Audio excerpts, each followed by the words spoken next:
Va bene, allora sull'istanza di estromissione atti depositata dalla difesa e formalizzata in udienza, sentite le parti, rilevato che nel fascicolo per il dibattimento risultano inseriti atti di investigazione, atti di indagine che non costituiscono attività irripetibile della Polizia Giudiziaria o del Pubblico Ministero e segnatamente gli atti attinenti alle operazioni di intercettazione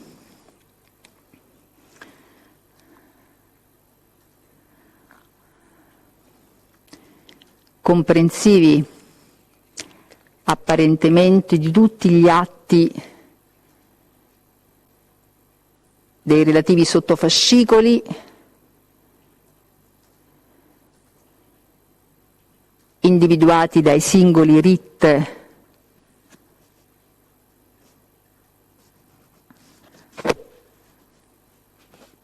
quindi aperta parentesi, informativa di PG, richiesta del Pubblico Ministero, virgola, provvedimento di autorizzazione, virgola, eccetera, chiusa parentesi.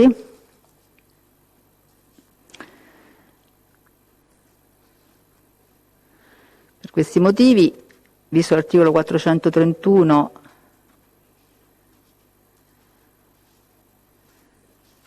e 491 CPP, dispone l'estromissione dal fascicolo per il dibattimento degli atti contenuti nei faldoni 2, 3 e 4 come da indice allegato al fascicolo e formato dalla cancelleria della Corte, con restituzione al Pubblico Ministero.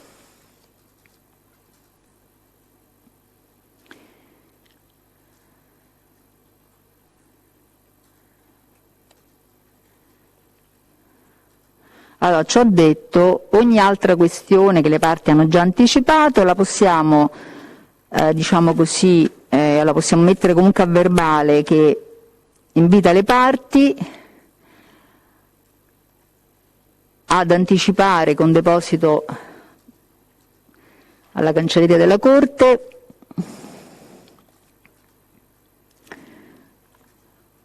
di eventuali memorie, gli atti di cui intendano chiedere l'inserimento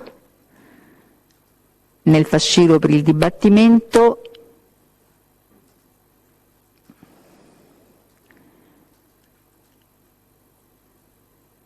avvisando le controparti.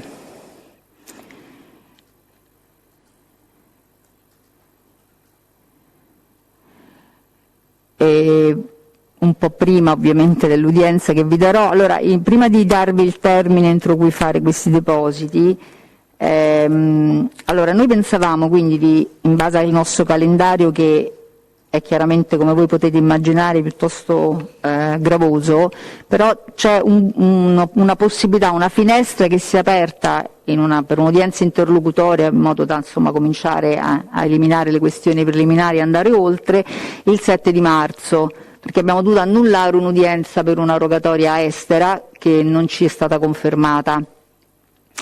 Il 7 di marzo potremmo quindi valutare, previo, adesso vi dirò quanti giorni prima rispetto al 7, quindi avete non tantissimi giorni, però insomma dovete soltanto fare un'attività di ricognizione e di indicazione degli atti che vorreste venissero inseriti, ok? Sì, Prego. Se quell'udienza interlocutoria dovesse essere solo ed esclusivamente per la valutazione cioè sull'acquisizione di quegli atti che noi anticiperemmo con deposito e quindi con avviso anche alle altre parti attraverso memoria, e quindi solo un'ammissione formale al fascicolo per il dibattimento, va bene. Se invece in quella data fossero previste anche la illustrazione delle eccezioni preliminari, sarebbe la mia quinta data, ma ho soprattutto una Cassazione, oltre che un abbreviato già incardinato e un'altra sezione collegiale. Mi troverei in grossa difficoltà, sono sincera, senza considerare che l'avviso di deposito atti non ricevuto dall'avvocato Cagliazza, ricevuto da noi, verrà materialmente sfruttato soltanto nella data di domani, che era il primo appuntamento utile, quindi poi con tempi tecnici per il rilascio di copie, tempi tecnici per la consultazione Sì, della difesa. comprendo tutto, però anche voi dovete capire che dobbiamo cercare io lo rappresento di... perché mi troverei in grossa difficoltà per il 7 marzo. Allora, sì. Allora, vabbè, c'è questo elemento del deposito, diciamo che uno dei due difensori non è stato notiziato.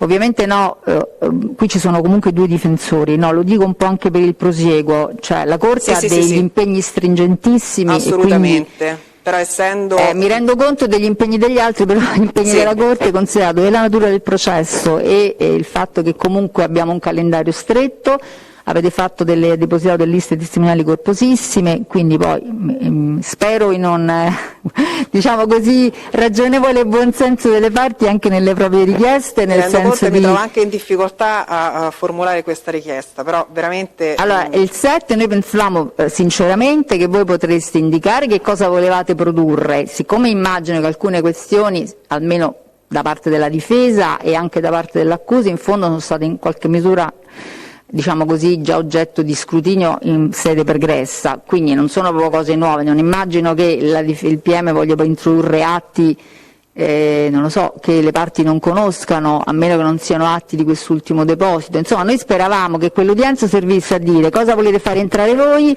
e quali sono le eccezioni degli altri, in modo che noi vi davamo un rinvio ad un'udienza abbastanza ravvicinata, dove avremmo sciolto le nostre riserve e a quel punto potevamo andare a parlare dell'ammissione delle prove e ammettere le prove, in modo che potevamo poi immaginare a quella data anche un calendario già strutturato per procedere oltre. Quindi sinceramente avremmo sperato che potesse essere un'udienza, anche perché noi un'udienza intera solo per andare a raccogliere le richieste, cercate di organizzarvi per articolare in quell'udienza le eventuali contrapposte valutazioni sugli atti che ciascuno di voi vuole inserire, d'accordo? Quindi se il 7 marzo va bene, io direi quindi con rinvio. PM che dice? Vedo, va bene, 7 marzo, quindi rinvia al 7 marzo, allora le parti dovranno notiziare la Corte almeno entro il 2 marzo. No, è possibile. Sostanzialmente le questioni afferenti alla formazione del fascicolo, insomma, per intenderci. Sì, le questioni afferenti alla formazione del fascicolo.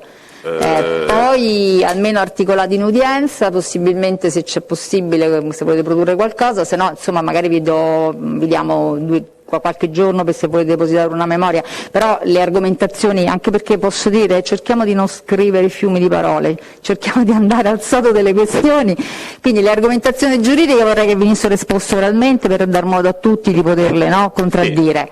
E poi l'udienza successiva, in cui noi potremo sciogliere la riserva sulle questioni eventualmente da sollevare, ovviamente ve la confermiamo il 7 perché dipenderà pure dalle questioni che ponete, è quella siccome poi noi abbiamo una serie di discussioni, quindi però potremmo andare al 3 aprile. 3 aprile potrebbe essere la data in cui noi sciogliamo ogni riserva sulle questioni relative alla formazione del fascicolo, alle questioni preliminari in senso proprio, diciamo, e poi cominciamo a farvi formalizzare le vostre richieste istruttorie e la Corte, insomma, magari nella stessa udienza, possibilmente nella stessa udienza, decide sulle ammissioni. D'accordo? In modo che a quella data possiamo poi decidere un'udienza successiva, che adesso ancora devo individuare, però con un primo calendario e cominciamo a sentire le parti. Quindi, in buona sostanza, entro il 2 dovreste depositare le vostre richieste in cancelleria. Udienza il 7 marzo per decidere sulle questioni preliminari e attinenti alla formazione del fascicolo. Rinvio poi, già ve lo posso anticipare, altra udienza calendarizzata per, abbiamo detto, il 3 aprile. Sempre qui a Rebibbia, all'Aula Bunkerale, 9:30. Le questioni preliminari abbiamo detto. No, le questioni preliminari relative al fascicolo, perché non mi è stata prospettata questione preliminare diversa da quelle relative al fascicolo e quindi all'eventuale utilizzabilità degli atti di cui si chiede l'inserimento, è corretto? Perché Sì, quella è Presidente. preliminare, poi ci saranno questioni sulle prove, non ci sono questioni preliminari proprie di tipo diverso? No. No, ecco no. C'è solo sulla lista sulla... Ma quella attiene alla fase di ammissione. alla fase di ammissione, Ne parliamo quindi, diciamo, poi è dopo. l'udienza del 3 aprile quando si va a discutere esatto, delle prove. esatto. D'accordo? Sì, Ci sì. siamo?